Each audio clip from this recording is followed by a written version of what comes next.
শেকড়ের টানে বাড়ির পানে নগরবাসী। যাত্রী বোঝাই করে ছাড়ছে একের পর এক লঞ্চ। শিডিউল বিপর্যয় না থাকায় ট্রেনেও স্বস্তি। কিছু রুটের বাসে বাড়তি ভাড়া নেওয়ার অভিযোগ। প্রস্তুত হচ্ছে জাতীয় ঈদগাহ ময়দান। ঈদ উল ফিতরের প্রধান জামাত হবে সকাল 8:30টায়। নামাজ আদায় করতে পারবেন 35,000 মুসল্লি। নিরাপত্তা ঝুঁকি না থাকলেও সতর্ক সব বাহিনী। নতুন বাংলাদেশ হবে ক্ষুধা ও দারিদ্র্যমুক্ত। সংস্কারের মাধ্যমে প্রতিষ্ঠা হবে সুশাসন ও শক্তিশালী গণতন্ত্র। বেইজিংয়ে প্রধান উপদেষ্টা। তরুণদের উদ্যোক্তা হওয়ার আহ্বান। সংস্কারের কথা বলে জনগণের সঙ্গে লুকোচুরি খেলছে সরকার, অভিযোগ রিজভির। গণপরিষদের মাধ্যমে সংবিধান পরিবর্তন করে ফ্যাসিবাদী কাঠামো বিলোপের ডাক এনসিপির।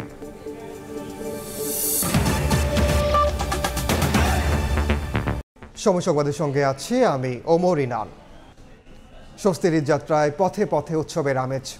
শেকড়ের টানে বাড়ির পানে নগরবাসী। ঈদযাত্রার আরও খবর জানাতে বিমানবন্দর রেল স্টেশনে আছেন সহকর্মী আলামিন তুষার, সদরঘাট লঞ্চ টার্মিনালে আছেন মাহাদ ইসলাম ধ্রুব, মহাখালীতে আতাউল কাউসার এবং চন্দ্রায় আছেন সহকর্মী মেহেদি হাসান। সরাসরি প্রথমে যাচ্ছি তুষারের কাছে।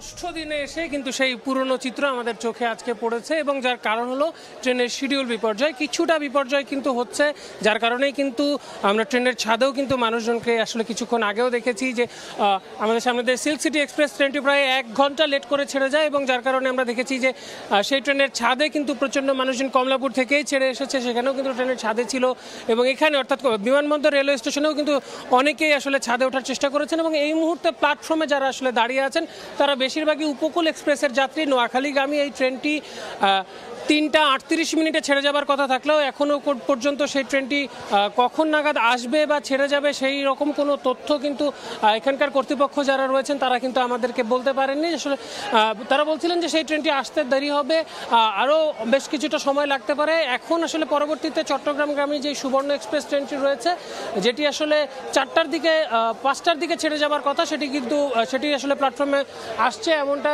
এই মুহূর্তে আসছে এবং সেটি ছেড়ে যাবে এমনটাই আমরা জানতে পারছি।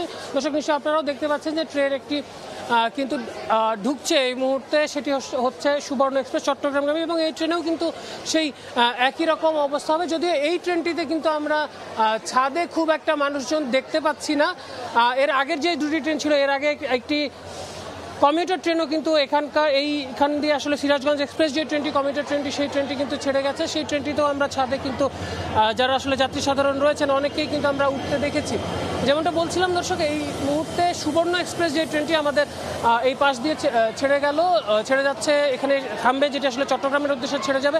এই ট্রেনটি কিন্তু তুলনামূলক আগের যে দুটি ট্রেন ছিল সেই ট্রেনগুলোর তুলনায় ফাঁকাই মনে হচ্ছে এবং আমরা দেখছি যে আসলে এই ট্রেনটিতে যেরকম যারা আসলে যাত্রীরা রয়েছেন, যেমনটা বলছিলাম যে উপকূল এক্সপ্রেস যেই ট্রেনটি, সেই ট্রেনটির জন্য আসলে অপেক্ষমান রয়েছেন। এই চট্টগ্রামের উদ্দেশ্যে ট্রেনটি কিন্তু অনেকটাই ফাঁকা।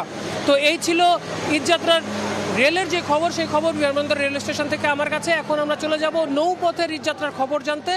সদরঘাটে আছেন সহকর্মী মেহেদি হাসান ধ্রুব, যাব তার কাছে।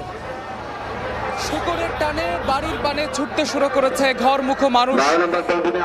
একমাত্র লঞ্চ টার্মিনাল সদরঘাট লঞ্চ টার্মিনালের এই মুহূর্তের দৃশ্য যদি আমি একটু বলি, যে এই মুহূর্তে কিন্তু আপনারা দেখছেন যে ঘরমুখো মানুষের ব্যাপক উপচে পড়া ভিড় এই সদরঘাট লঞ্চ টার্মিনালে। সকাল থেকেই ঘরমুখো মানুষ ছোটা শুরু করেছেন এই লঞ্চটা গন্তব্যের জন্য। আজকে আমরা বিআইডব্লিউটি এর সঙ্গে কথা বলেছি, তারা যেটি জানালেন গতকাল রাত 12টা থেকে এখন অবধি, গতকাল রাত 12টা থেকে এই মুহূর্ত পর্যন্ত, অর্থাৎ ঘড়ির কাঁটায় 5:04 বাজে, এই মুহূর্ত পর্যন্ত 70টি লঞ্চ ছেড়ে গিয়েছে এবং এই ঘাটে নতুন যুক্ত হয়েছে 70টি লঞ্চ ঘাটে ভিড়েছে। তবে এই ঈদকে সামনে রেখে একটি নতুন লঞ্চ কিন্তু বরিশাল রুটে একটি নতুন লঞ্চ যুক্ত হয়েছে এই সদরঘাট লঞ্চ টার্মিনালে এবং আমরা এখানকার যারা যাত্রী রয়েছে তাদের সঙ্গে কথা বলে যেটা জানলাম যে কথাটি আসলে বলা হতো যে সদরঘাট লঞ্চ টার্মিনাল তার পুরনো জৌলুস হারিয়ে ফেলেছে এই পদ্মা সেতু হওয়ার পর থেকে, কিন্তু সেই কথাটি কিন্তু একদম ভুল প্রমাণিত হয়ে যায় এই যাত্রা ষষ্ঠ দিনের দৃশ্য দেখে। বর্তমানের যে চিত্র আপনারা দেখছেন, গেল কয়েকদিন ধরে ঈদযাত্রা শুরু থেকে দিকে কিন্তু এমন দৃশ্যই এই সদরঘাট লঞ্চ টার্মিনালে দেখা যাচ্ছে যে ঘরমুখো মানুষের উপচে পড়া ভিড় এই সদরঘাট লঞ্চ টার্মিনালে। তার মানে যে জৌলুস হারিয়ে যাওয়ার কথা বলা হচ্ছিল সেই জৌলুস কিন্তু আবার ফিরে এসেছে এই সদরঘাট লঞ্চ টার্মিনালে। এবং একটু আমরা এইখানকার যাত্রীদের সাথে কথা বলে যেটা জানলাম, তারা যেটি বলছেন শুধুমাত্র স্বাচ্ছন্দ্যের জন্য না, এই সদরঘাট লঞ্চ টার্মিনাল তাদের ঐতিহ্যের বাহক হিসেবে তারা এই লঞ্চের বহনটিকে তারা বেছে নেন তাদের ঈদযাত্রায়। তো এই ছিল সদরঘাট লঞ্চ টার্মিনাল থেকে আমার কাছে থাকা সব শেষ। এই মুহূর্তে আমরা চলে যাব মহাখালীতে, সেখানে আমাদের সঙ্গে রয়েছেন সহকর্মী আতাউর কাউসার। আতাউর, রাজধানীবাসী ঢাকা ছাড়ার অন্যতম একটি বাস টার্মিনাল হলো মহাখালী বাস টার্মিনাল। তবে আজ আমরা এখানে এসে যা দেখেছি যে যাত্রীদের চাপ খুব একটা বেশি নেই। আমরা এখানে খবর পেয়েছি বা বিভিন্ন মানুষের কাছ থেকে জানতে চেয়েছিলাম, তারা আমাদের জানিয়েছেন যে গতকালকেও প্রচণ্ড চাপ ছিল যাত্রীদের, আজ সকালেও কিছুটা চাপ ছিল, কিন্তু বিকেলের পর থেকে চাপ অনেকটাই কমে গেছে। এখন আমরা দেখছি যে প্রচুর যাত্রী এখনও অপেক্ষা করছেন এবং এক্ষেত্রে তারা বলছেন যে কেউ কেউ আধা ঘন্টা, 1 ঘন্টা, 2 ঘন্টা ধরে দাঁড়িয়ে থেকেও টিকিট পাচ্ছেন না। তো সেই বিষয়টি নিয়ে আসলে মিশ্র প্রতিক্রিয়া রয়েছে। আমরা কাউন্টারগুলোর কাছে জানতে চেয়েছিলাম যে দীর্ঘ সময় ধরে দাঁড়িয়ে কেন টিকিট পাচ্ছে না যাত্রীরা। সেক্ষেত্রে কাউন্টারগুলোর পক্ষ থেকে আমাদের জানানো হয়েছে যে রাস্তায় কিছুটা যানজট এবং রাস্তায় যানবাহনের ভারী চাপ থাকার কারণে যে গাড়িগুলো ঢাকা ছেড়ে বিভিন্ন গন্তব্যে গিয়েছিল সেই গাড়িগুলোর অনেকগুলো গাড়ি এখনো পর্যন্ত আর ফিরে আসেনি, যে কারণেই আসলে তারা টিকিট দিতে পারছেন না। বা এক্ষেত্রে আরেকটি জিনিস তারা বলছেন যে অগ্রিম টিকিট দেওয়া যে যাত্রীগুলো রয়েছে সেই যাত্রীগুলোকে তারা অগ্রাধিকার ভিত্তিতে বাসে তুলছেন, আর এখন যারা নতুন করে টিকিট কাটতে আসছেন তাদেরকে তারা অপেক্ষা করাচ্ছেন যে পরবর্তী বাস আসলে সেক্ষেত্রে তারা তাদেরকে টিকিট দিবেন। তো এই যে একটি বাসের কাউন্টারের সামনে আমরা আছি, ইউনাইটেড ট্রান্সপোর্ট, এখানে প্রায় 2-3 ঘন্টা ধরে মানুষজন লাইনে দাঁড়িয়ে আছে, টিকিট পাচ্ছে না এমন অভিযোগ তারা আমাদের করেছেন। তো সেক্ষেত্রে যাত্রীরা, এটি তো ছিল কাউন্টারের বক্তব্য যে তারা বলছেন বাস আসছে না, সে কারণে তারা টিকিট দিতে পারছেন না। কিছু কিছু যাত্রী আমাদের কাছে কিছুটা ভিন্ন অভিযোগ করেছেন। তারা বলেছেন যে যেহেতু কাউন্টারগুলো থেকে বাড়তি ভাড়া আদায় করার সুযোগ পাচ্ছে না কাউন্টারগুলো, সে কারণে তারা আসলে রাস্তার মাঝামাঝি কোনো একটি জায়গায় যাত্রী তুলছে এবং সেখান থেকে গাড়িগুলো ফিরিয়ে আবার তাদের গন্তব্যে নিয়ে যাচ্ছে, যে কারণে গাড়ি আর কাউন্টারগুলোতে আসছে না। তো এগুলো আসলে প্রশাসনের নজরদারির দাবি জানিয়েছেন তারা। তো এই ছিল মহাখালী বাস টার্মিনাল থেকে এখানকার সর্বশেষ তথ্য আমার কাছে। যেহেতু রাস্তায় যানবাহনের চাপের কথা বলা হচ্ছে, আমাদের আরেক সহকর্মী রয়েছে চন্দ্রায়, মেহেদি হাসান, আমরা সেখানে যেতে চাই তার কাছে সেখানকার খবর জানতে। ঈদযাত্রায় আসলে স্বস্তি দেওয়ার জন্য সব ধরনের চেষ্টাই করেছে আইন শৃঙ্খলা বাহিনী, তবে আসলে সাধারণ মানুষের, ঘরমুখো মানুষের যে বাঁধ ভাঙা উচ্ছ্বাস, যে বাঁধ ভাঙার ঢল, তার কাছে কিন্তু সব কিছুই হার মেনেছে। আমরা সকাল থেকে দেখেছি চাপ কিছুটা কম থাকলেও বিকেল নাগাদ কিন্তু অর্থাৎ সাধারণ ঘরমুখো মানুষ যারা রয়েছেন তাদের উপচে পড়া ভিড় লক্ষ্য করছি এই ঢাকা টাঙ্গাইল মহাসড়কের চন্দ্রা অংশে। যদি বলি যে এই গাজীপুরের কিন্তু মোট প্রায় 2200 গার্মেন্টস কারখানা রয়েছে, সেগুলো কিন্তু সবকটি কিন্তু আজকে অর্থাৎ গতকাল পর্যন্ত 1400 এবং আজকে বাকি, অর্থাৎ বলা চলে যে আজকের মধ্যেই সবকটি গার্মেন্টস কারখানা কিন্তু ছুটি ঘোষণা করা হবে। সেই ইতোমধ্যে কিন্তু এরই মধ্যে প্রথম প্রহর পার হয়ে গিয়েছে, বলা চলে যে সবগুলো কিন্তু ছুটি হয়ে গিয়েছে। তারই প্রভাব আমরা দেখতে পাচ্ছি সড়কে, যে যেভাবে পারছেন আসলে যে নিয়ম শৃঙ্খলা বলেন আর সব বিধিনিষেধ বলেন, কোনো কিছুই কিন্তু আসলে মানা হচ্ছে না। সাধারণ মানুষের যেই উচ্ছ্বাস, সাধারণ মানুষ যে বাড়ি ফেরার যে আনন্দ তাদের মধ্যে, সব কিছুই কিন্তু নিয়মকানুন সেগুলোর মধ্যে কিন্তু ভাটা পড়েছে। একটু জানিয়ে রাখি যে সড়কের ডিভাইডার ছিল, সেই ডিভাইডারের মধ্যে কিন্তু কাঁটাতারের বেড়া দিয়ে কিন্তু তাদেরকে আটকানোর চেষ্টা করা হয়েছে। আমরা দেখেছি সেই লোহা ভেঙে, কাঁটাতার ভেঙে কিন্তু মানুষজন সড়কের ডিভাইডার ভেঙে তারপর মূল সড়কে চলে এসেছে। এবং এই মুহূর্তে গাজীপুরের চন্দ্রায় আসলে যানজট বলা চলে না, তবে বেশ কিছু ভোগান্তি আমরা দেখতে পাচ্ছি। বিশেষ করে বাড়তি ভাড়ার অভিযোগ করেছে যাত্রীরা। এবং এর বাইরেও একটু জানিয়ে রাখি যে এর পাশাপাশি আসলে আইন শৃঙ্খলা বাহিনীর যে নজরদারি, তারা চেষ্টা করে যাচ্ছেন, কতদূর আসলে সম্ভব হয় সেটা এখন পর্যন্ত বোঝা যাচ্ছে না। কেননা সাধারণ মানুষের যে উচ্ছ্বাস, সাধারণ মানুষের যে ভিড়, সেটা কতক্ষণ আসলে আটকানো যাবে সেটা এখনও কিন্তু বলা যাচ্ছে না। তো এই ছিল আসলে গাজীপুরের চন্দ্রার আমার কাছে থাকা ঈদযাত্রার সবশেষ তথ্য। রাজধানী ও রাজধানীর বাইরে থেকে ঈদযাত্রার খবর জানাচ্ছিলেন সহকর্মীরা। ঈদযাত্রায় সড়ক মহাসড়কে যানবাহনের চাপ থাকলেও নেই চট, স্বস্তিতেই বাড়ি ফিরতে পারছেন যাত্রীরা। এদিকে যে কোনো অনাকাঙ্ক্ষিত ঘটনা এড়াতে গুরুত্বপূর্ণ পয়েন্টগুলোতে মোতায়েন রয়েছে অতিরিক্ত পুলিশ। বাইকের ঢল মুন্সিগঞ্জের মাওয়া টোল প্লাজায় লম্বা লাইনে দাঁড়িয়ে টোল পরিশোধ করে মাত্র 10 থেকে 11 মিনিটে পদ্মা সেতু পাড়ি দেন বাইকাররা। পদ্মা সেতু কর্তৃপক্ষের নানা প্রস্তুতি ছাড়াও টোল প্লাজায় জটলা কমাতে তৎপর আইনশৃঙ্খলা বাহিনীও। নতুন বাংলাদেশে রাস্তাঘাটে কোনো জ্যামজট নাই, খুব সুন্দরভাবে যাইতে পারতেছি আলহামদুলিল্লাহ। ফেরিতে অনেক কষ্ট হতো, এমন আমার রেকর্ড আছে 12 কিলোমিটার রাস্তা হাইটে পার হয়েছি, তারপরে ফেরিতে উঠছি 2 ঘন্টা পর, এরকম রেকর্ড আছে। আর এখন মনে করেন যে 5 মিনিটও লাগে না এই পার হইতে। এদিকে ঢাকা ময়মনসিংহ মহাসড়কে যানবাহনের চাপ থাকলেও থেমে নেই চলাচল। স্বাভাবিক গতিতেই গাড়ি চলছে ঢাকা টাঙ্গাইল মহাসড়কে। 4 লেনের কাজ অনেকটা শেষ হওয়ায় নেই যানজটের ভোগান্তি। এরপরও অনাকাঙ্ক্ষিত ঘটনা এড়াতে মহাসড়কের গুরুত্বপূর্ণ পয়েন্টগুলোতে মোতায়েন রয়েছে অতিরিক্ত পুলিশ। যাত্রাটা খুব ভালোই যাচ্ছে, পরিবারের সাথে ঈদ করবো সেই উপলক্ষে বাড়ির দিকে যাচ্ছি। আশুলিয়া থেকে আসতেছি, এই পর্যন্ত কোনো রাস্তাঘাটে কোনো সমস্যা নেই। গতবারের তুলনায় এবছরের যে প্রশাসনিক যে সিস্টেমটা, এটা খুবই গুরুত্বপূর্ণ এবং খুবই তারা ভূমিকা পালন করছে। যেমন সেনাবাহিনী, পুলিশ, তারা কঠোরভাবে পালন করছে এবং কোনো যানজটের কোনো নাই। এছাড়া পাটুরিয়া, দৌলতিয়া ও আরিচা কাজিরহাট নৌরুটেও নেই যানজট বা চিরচেনা ভোগান্তি। স্বস্তি নিয়েই ঘাট পার হচ্ছেন ফেরি ও লঞ্চের যাত্রীরা। ফাহরি ফারজানা, সময় সংবাদ। আসন্ন পবিত্র ঈদ উল ফিতর উৎসব মুখর ও নিরাপদ করতে কঠোর অবস্থান আইন শৃঙ্খলা বাহিনী। ফাঁকা ঢাকায় নগরবাসীর জানমালের নিরাপত্তায় এবার পুলিশের সঙ্গে কাজ করবে অক্সিলিয়ারি ফোর্স। এদিকে গাবতলী বাস টার্মিনাল পরিদর্শনে গিয়ে স্বরাষ্ট্র উপদেষ্টা বলেন, ঈদে কোনো নিরাপত্তা হুমকি নেই। ঈদের ছুটিতে কর্মব্যস্ত রাজধানী এখন অনেকটাই ফাঁকা। এবারের ঈদ ঘিরে ঢাকার নিরাপত্তায় কঠোর অবস্থানে আইন শৃঙ্খলা বাহিনী। ফাঁকা ঢাকায় জানমালের নিরাপত্তায় নানা পদক্ষেপ নিয়েছে আইন শৃঙ্খলা বাহিনী।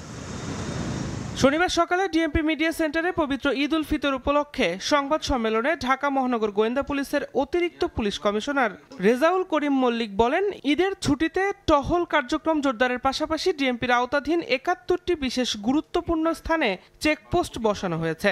পুলিশের সঙ্গে অক্সিলিয়ারি ফোর্সও কাজ করবে বলে জানান তিনি। সব ধরনের নাশকতা মোকাবিলায় ডিবির সাইবার টিমও কাজ করছে বলে সংবাদ সম্মেলনে জানানো হয়। আইন শৃঙ্খলা পরিস্থিতি স্থিতিশীল রাখতে ঢাকা মহানগর এলাকায় পুলিশি কার্যক্রম জোরদার করা হয়েছে। এরই অংশ হিসাবে মহানগরীতে চেকপোস্ট ও টহল কার্যক্রম বৃদ্ধি করা হয়েছে। বিভিন্ন গুরুত্বপূর্ণ ও কৌশলগত স্থানে ডিএমপি কর্তৃক 71টি পুলিশি চেকপোস্ট বসানো হয়েছে। ঈদের ছুটিতে রাজধানীর নিরাপত্তা বিষয়ে সংবাদ সম্মেলন করে র্যাব। সংস্থাটির পক্ষ থেকে জানানো হয়, পুরো রাজধানীকে নিরাপত্তা চাদরে ঢেকে ফেলা হবে।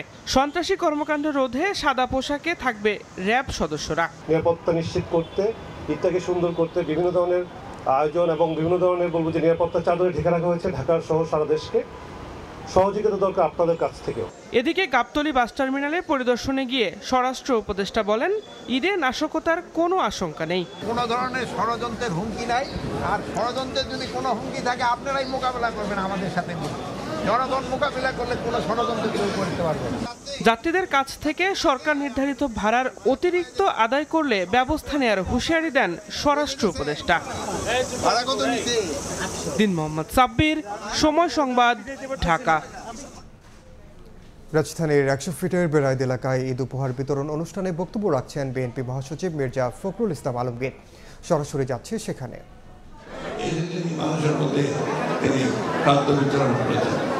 তাকে দীর্ঘ 6 বছর তারা বন্দি করে রেখেছে। বন্দি করে রেখে তাকে অসুখ বাঁধিয়েছে, যে কারণে তিনি এখন অত্যন্ত অসুখ। প্রিয় বন্ধুগণ, আওয়ামী লীগের অত্যাচার নির্যাতনের ইতিহাস তুলে বলতে চাই, সারা দিন সারা রাতে বলেও শেষ করা যাবে না।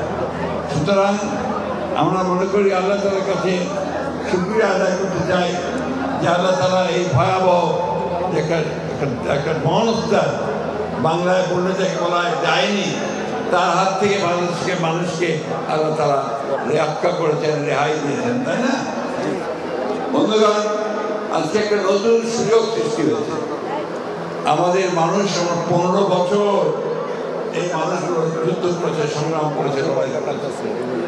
আমাদের ছেলেরা শেষ সময়ে তারা 34 দিন তারা সংগ্রাম করেছে, লড়াই করেছে, এবং তাদের এই সম্মিলিত প্রচেষ্টায় আমরা 5ই আগস্ট এই ভয়াবহ দানবের হাত থেকে মুক্তি পেয়েছি ঠিক। এখন তো আমাদের সামনে একটা নতুন স্বপ্ন, যে খুব অল্প সময়ের মধ্যে এই যে সরকার এসেছেন, ডক্টর ইউনূসের সরকার, আমরাই তাকে নিয়ে এসেছি, যে তিনি তার প্রধান দায়িত্ব যেটা যে অতি অল্প সময়ের মধ্যে তিনি সব কিছু গুছিয়ে নিয়ে একটা লেভেল প্লেইং ফিল্ড তৈরি করবেন ও সেখানে তিনি একটা নির্বাচনের ব্যবস্থা করবেন। আমরা যখনই নির্বাচনের কথা বলতে চাই তখন কিছু কিছু মানুষ আছে বলে, আরে বিএনপি শুধু নির্বাচনই তো করবো, কারণ সমস্ত সংগ্রাম তো আমাদের হয়েছে নির্বাচনের জন্য। এবং সেই সরাসরি যুক্ত ছিলাম রাজধানীর বেড়াইতে।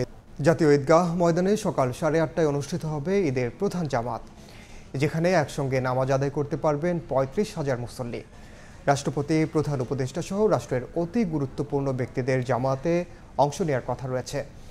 সকালে জাতীয় ঈদগাহ ময়দানের সার্বিক প্রস্তুতি পরিদর্শন শেষে ঢাকা দক্ষিণ সিটি কর্পোরেশনের প্রশাসক জানান, নিরাপত্তাগত কোনো ঝুঁকি বা হুমকি নেই, নির্বিঘ্নে নামাজ আদায় করতে পারবেন মুসল্লিরা। দৃষ্টিনন্দন ফটকে মুসলিম বিশ্বের অন্যতম ধর্মীয় উৎসব পবিত্র ঈদুল ফিতরের আগমনী বার্তা। ঈদ জামাতে এক কাতারে সামিল হতে প্রস্তুত হচ্ছে জাতীয় ঈদগাহ ময়দান। চলছে শেষ সময়ের কর্মযজ্ঞ। ঈদের দিন সকাল 8:30টায় জাতীয় ঈদগাহ ময়দানে অনুষ্ঠিত হবে ঈদের প্রধান জামাত। 25,000 বর্গমিটার জায়গা জুড়ে তৈরি করা হয়েছে প্যান্ডেল। শনিবার সকালে ঈদগাহ ময়দান পরিদর্শনে গিয়ে ঢাকা দক্ষিণ সিটি কর্পোরেশনের প্রশাসক জানালেন, এবারের ঈদের প্রধান জামাতে অংশ নিতে পারবেন 35,000 মুসল্লি। সম্প্রীতির সেই কাতারে রাষ্ট্রপতি, প্রধান উপদেষ্টা সহ রাষ্ট্রের অতি গুরুত্বপূর্ণ ব্যক্তিদের সামিল হওয়ার কথা রয়েছে। বরাবরের মতো এবারও থাকছে নারীদের জন্য নামাজের ব্যবস্থা। আমরা আশা করছি মহামান্য রাষ্ট্রপতি, মাননীয় প্রধান উপদেষ্টা মহোদয় দুজনই জাতীয় ঈদগাহ ময়দানে ঈদের জামাতে অংশগ্রহণ করবেন। সম্মানিত নাগরিকগণ দুটো গেট দিয়ে তারা প্রবেশ করবেন এবং যারা ভিভিআইপি থাকবেন তাদের জন্য আলাদা গেট থাকবে। এছাড়া মহিলাদের জন্য পৃথক প্রবেশের ব্যবস্থা রেখেছি। ঈদগাহ ময়দানে থাকছে ওজোখানা, খাবার পানি, প্রাথমিক চিকিৎসা সেবা ও ভ্রাম্যমাণ টয়লেটের ব্যবস্থা। দক্ষিণ সিটির প্রশাসক জানালেন, ঈদ জামাত ঘিরে নিরাপত্তাগত সব সুরক্ষাই নিশ্চিত করেছে আইনশৃঙ্খলা বাহিনী। পুলিশ, র্যাব এবং অন্যান্য যে আইনশৃঙ্খলা বাহিনী তারা নিয়মিত কাজ করছেন এবং এসএসএফ কাজ করছেন। আমরা তাদের সাথে সমন্বয় করছি।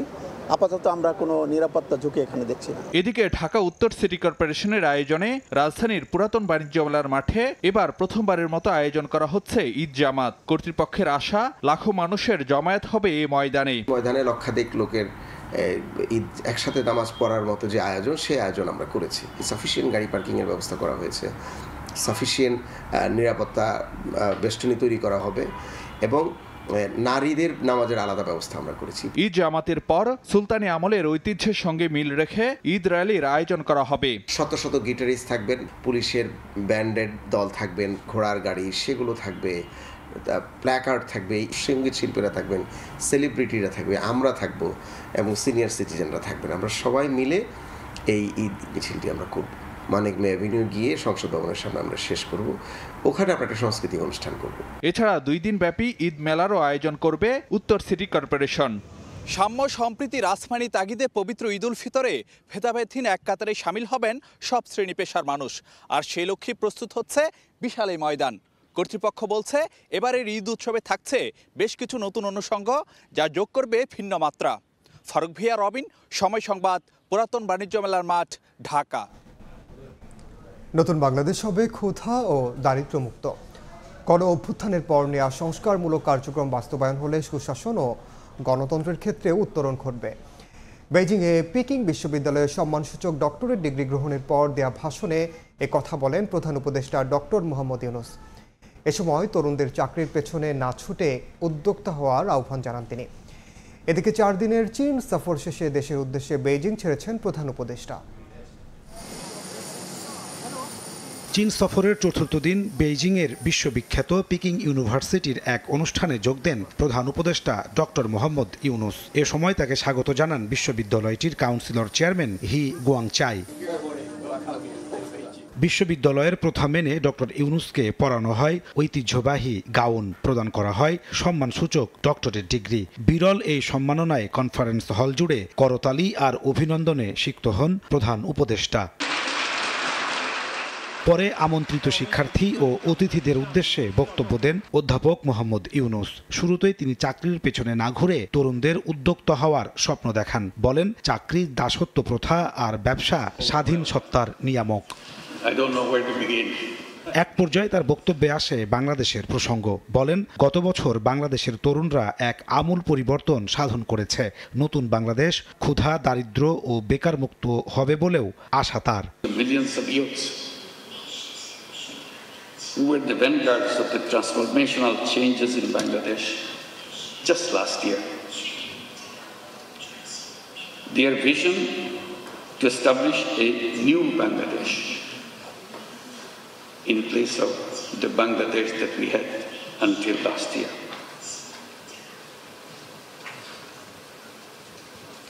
A new Bangladesh which will be free from poverty, hunger, unemployment, and destitution.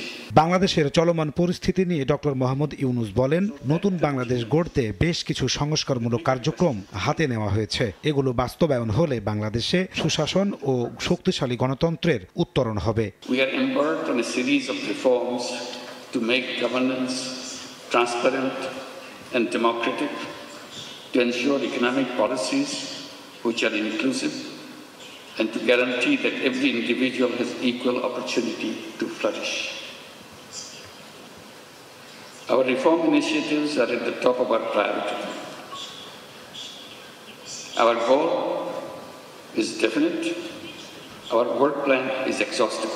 সরকার প্রধান হিসেবে দায়িত্ব নেওয়ার পর প্রথমবারের মতো দ্বিপাক্ষিক আয়োজনে চীন সফর করলেন ডক্টর মোহাম্মদ ইউনূস। এই সফরে চীনের কাছ থেকে $210 কোটি বিনিয়োগ, ঋণ ও অনুদান সহায়তার আশ্বাস মিলেছে। স্বাক্ষর হয়েছে 9টি চুক্তি ও সমঝোতা স্মারক। নাজমুস সালেহী, সময় সংবাদ। সংস্কারের কথা বলে জনগণের সঙ্গে লুকোচুরি খেলা হচ্ছে বলে অভিযোগ করেছেন বিএনপির সিনিয়র যুগ্ম মহাসচিব অ্যাডভোকেট রুহুল কবির রিজভী। দুপুরে সিরাজগঞ্জের বেলকুচিতে জুলাইয়ে শহীদ পরিবারের মধ্যে ঈদ উপহার হস্তান্তর অনুষ্ঠানে কথা বলেন তিনি। এ সময় তিনি নির্বাচনের তারিখ নিয়েও প্রশ্ন তোলেন। সংস্কার একটি চলমান প্রক্রিয়া, আইনি প্রক্রিয়া বাস্তবায়ন করবে নির্বাচিত সরকার বলেও মন্তব্য করেন তিনি।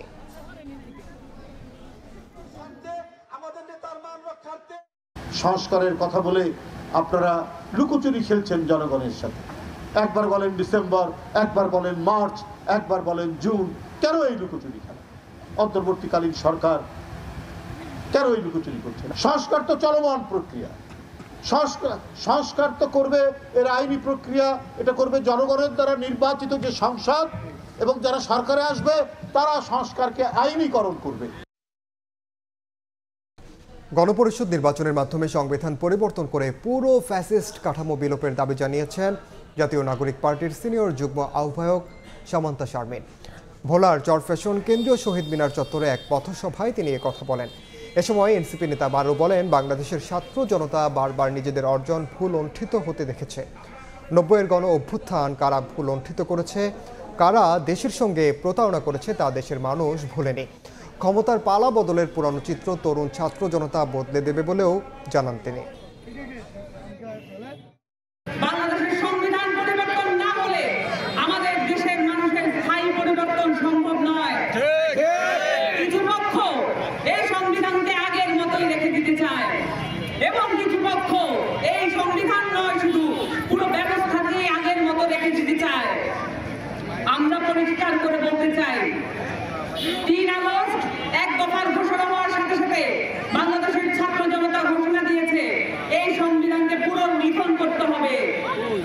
এই সংবিধান একটি দলবিরোধী সংবিধান, এবং এই সংবিধান পরিবর্তনের জন্য বাংলাদেশের তরুণ ছাত্র জনতা প্রতিজ্ঞাবদ্ধ হয়েছে। গণপরিষদের মাধ্যমে আমরা নির্বাচনে অংশগ্রহণ করব। নাটোরে জেলা প্রশাসকের পুরাতন ডাকবাংলো চত্বর থেকে দ্বাদশ জাতীয় সংসদ নির্বাচনের সিলমারা ব্যালট পেপার উদ্ধার করেছে সেনাবাহিনী ও জাতীয় নিরাপত্তা গোয়েন্দা সংস্থা এনএসআই। শুক্রবার সদর হাসপাতালের সামনের পুকুর থেকে 6টি আগ্নেয়াস্ত্র উদ্ধারের ঘটনায় আজ সকালে সেনাবাহিনী ও এনএসআই আশপাশের এলাকায় তল্লাশি চালায়। এক পর্যায়ে পুরাতন ডাকবাংলো চত্বরের একটি গর্ত থেকে ব্যালটগুলো উদ্ধার করা হয়। সিল মারা ব্যালটগুলো দ্বাদশ সংসদ নির্বাচনের নাটোর 1 আসনে ব্যবহার হয়েছিল।